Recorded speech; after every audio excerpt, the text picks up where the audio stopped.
अगर कभी किसी को न समझ सको तो चलेगा बेटा, पर किसी को गलत मत समझो। तुम और तुम्हारा भाई दोनों एक साथ पले बड़े हैं। तुम्हारी भाभी ने पहले ही कह दिया था कि तुम दोनों के बीच कोई आएगा तो तुम ऐसा ही बर्ताव करोगे। शादी के बाद तुम्हें इसलिए दूर नहीं भेजा कि वो तुम्हें पसंद नहीं करती, तुम्हें मेरे पास इसलिए भेजा ताकि तुम अपने पैरों पर खड़े हो सको।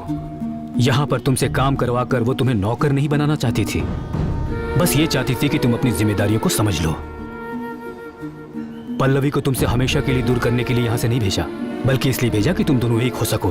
तुम्हें पता है उसने मुझे यहाँ अचानक क्यों बुलाया? वो अपने पापा की दी हुई जमीन कम दाम में बेचना चाहती है ताकि तुम सेटल हो सको और मैं पल्लवी के पापा से उसका हाथ तुम्हारे लिए मांग सकूं। हम मिडिल क्लास वाले लोग हैं बेटा, अगर घर में एक सदस्य भी बढ़ जाए तो खर्चा बढ़ जाता है। और जब मैंने उससे पूछा कि इतने सालों बाद भी बच्चा क्यों नहीं प्लान कर रहे, तो उसने कहा मुन्ना भी तो हमारा ही बच्चा है, पहले उसे सेटल होने दो।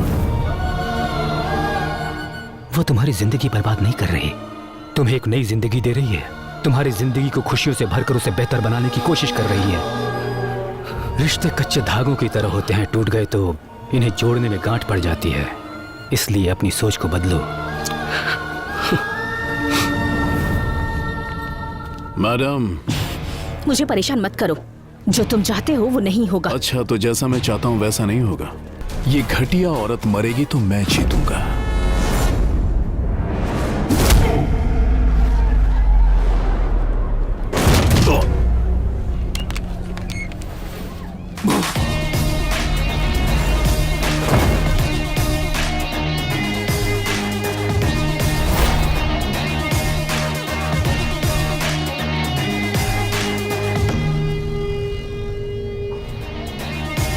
तूने जिस औरत को गाली देने की हिम्मत की है ना,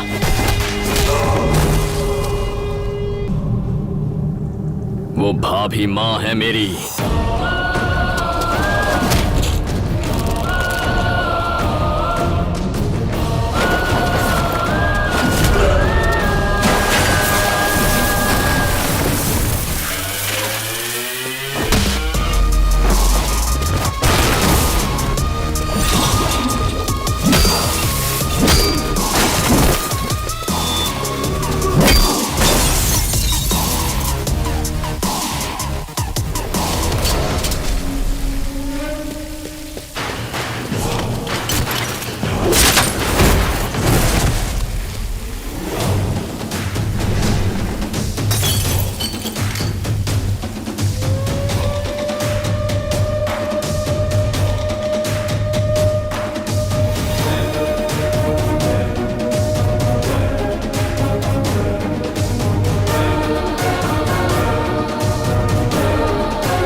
नमस्ते मैडम।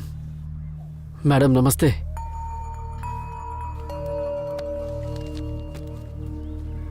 उस हादसे के बाद मुझे आपकी बहुत फिक्र है मैडम। वो तो अच्छा हुआ मुन्ना टाइम पर आ गया, नहीं तो उन बसेस के लिए वो खून खराबे पे उतर आया था। मैं उस शिवा को अच्छे से जानता हूँ, वो हार नहीं मानेगा।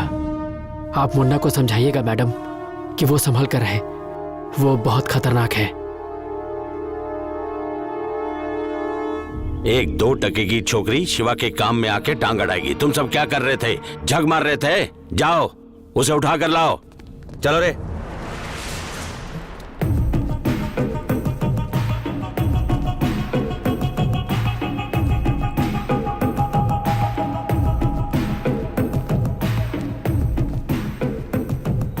मुन्ना, वहां जो कुछ भी हुआ वो प्रोफेशनल इशू था।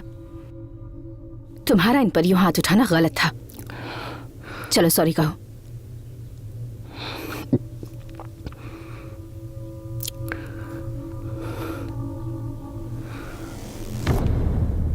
सर, हम मिडिल क्लास लोग हैं, छोटी सी बात पर खुश हो जाते हैं, छोटी सी बात पर दुखी।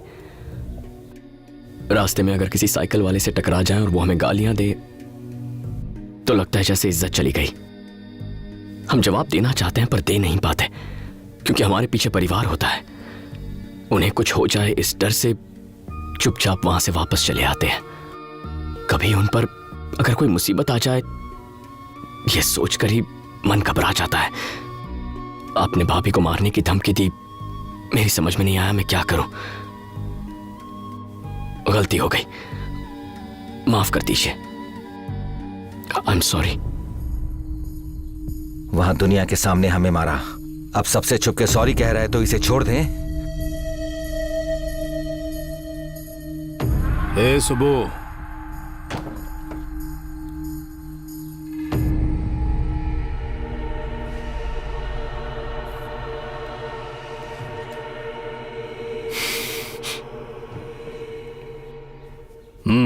उम्मीद करती हूँ कि हमारी लड़ाई यहीं खत्म हो जाएगी और इसके आगे कोई प्रॉब्लम नहीं होगी।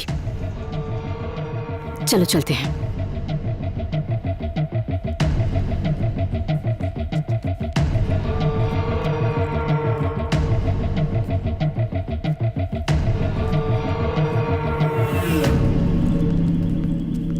उसे ऐसे क्यों जाने दिया भाई? ठोक देते। पूरे शहर को यह पता भी तो चलना चाहिए कि शिवा भाई पे हाथ उठाने का मतलब क्या है। पूरे शहर को बताने की जरूरत नहीं है, सिर्फ उसे। क्या हुआ? एक मिनट, लगता है चाबियां अंदर ही रह गईं। मैं जाकर लेकर आता हूं। वो मर जाएगा तो मैं हार गया। बस एक बंदूक क्या तान दी, उसने सीधा शिवा के ऊपर हाथ उठाया। उसने मेरा ईगो हर्ट किया है, उस औरत को मरना होगा, तब मेरी जीत होगी। सर, एक मिनट।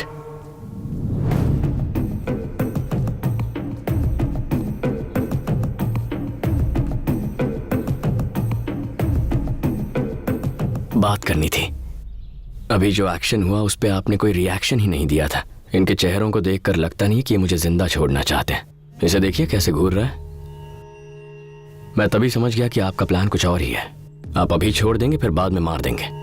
बिल्कुल सही गैस किया है, लेकिन मरोगे तुम नहीं, तुम्हारी भाभी। हाथ मैंने उठाया, फिर उन्हें क्यों?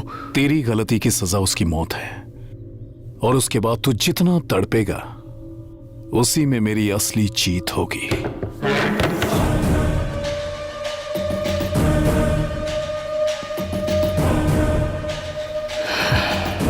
मैंने आपसे कहा ना, हम मिडिल क्लास लोग परिवार के नाम पे थोड़ा सेंटी हो जाते हैं।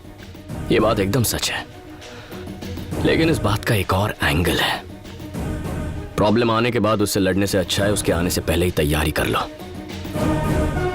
प्याज के दाम 2 रुपए भी कम हो जाए तो हम 4 किलो एक्स्ट्रा खरीद लेते हैं। कहीं आना जाना हो तो 3 महीने पहले ही टिकट बुक करवा लेते हैं।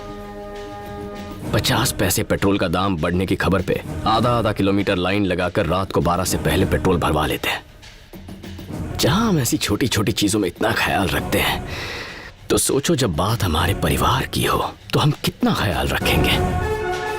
मुझे लगता है आप अपने प्लान्स को पूरा करके ही मानोगे। मैं भी आप ही के जैसा हूं, कोशिश करता रहे, मैं बचाता रहूंगा। बचाता रहेगा? कितने दिनों तक बचाएगा? पॉइंट है, तो चले टाइम फिक्स करते हैं। ठीक है, आज से तुझे मैं 20 दिन देता हूं। तुझे इतने दिन लग जाएंगे? चल 10 दिन। डील। डील। तो अगले 10 दिनों के अंदर अगर तेरी भाभी मरी तो मैं जीता, और अगर वो जिंदा रही तो तू। हमेशा के लिए तुझे भूल जाऊंगा।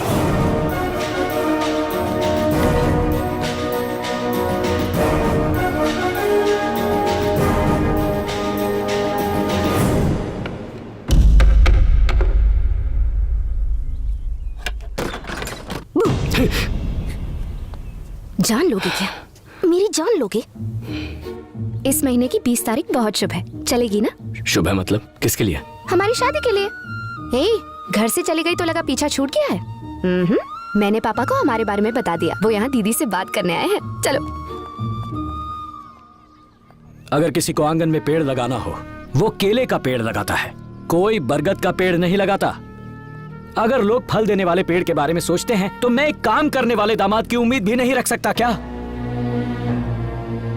सारे बाप एक ही जैसे होते हैं, झूठे। तुम चिंता मत करो, चाहे मेरे पापा मना करे या दीदी मना करे या तुम मना करो, शादी तो तुमसे ही होगी। अगले साल मेरा बीटेक खत्म हो जाएगा, उसके बाद जॉब कर लूंगी और ये घर संभाल लेगा। सिंपल।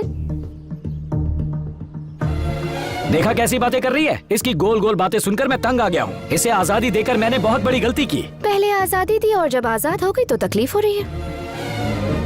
जिसका गुस्सा इतना तेज हो उसे अपनी बेटी कैसे दूं? इसने उस गुंडे शिवा से फाइट की। हाँ, तुमने फाइट की? पापा, मेरी किस्मत तो चमक गई। मुझे तो कुक के साथ में बॉडीगार्ड भी मिल गया। मेरी तो लाइफ सेट है। वो लड़ाई अब खत्म हो चुकी है, आप मुन्ना को गलत समझ रहे हैं। लड़ाई जंगल की आग की तरह होती है, सब कुछ जलाकर राख कर देने तक खत्म नहीं होती। आप मेरी बात समझ नहीं। मुझे मत समझाओ। तुम पे भरोसा करके मैंने अपनी बेटी को यहाँ छोड़ा था और तुमने उसे एक गैर जिम्मेदार आदमी के हाथ में सौंप दिया। कैसी बहन हो, अपनी छोटी बहन को भी नहीं संभाल पाई। बस बहुत हुआ। भाभी के खिलाफ एक शब्द भी कहा ना तो अच्छा नहीं होगा। ना आपकी जरूरत है ना आपकी बेटी की।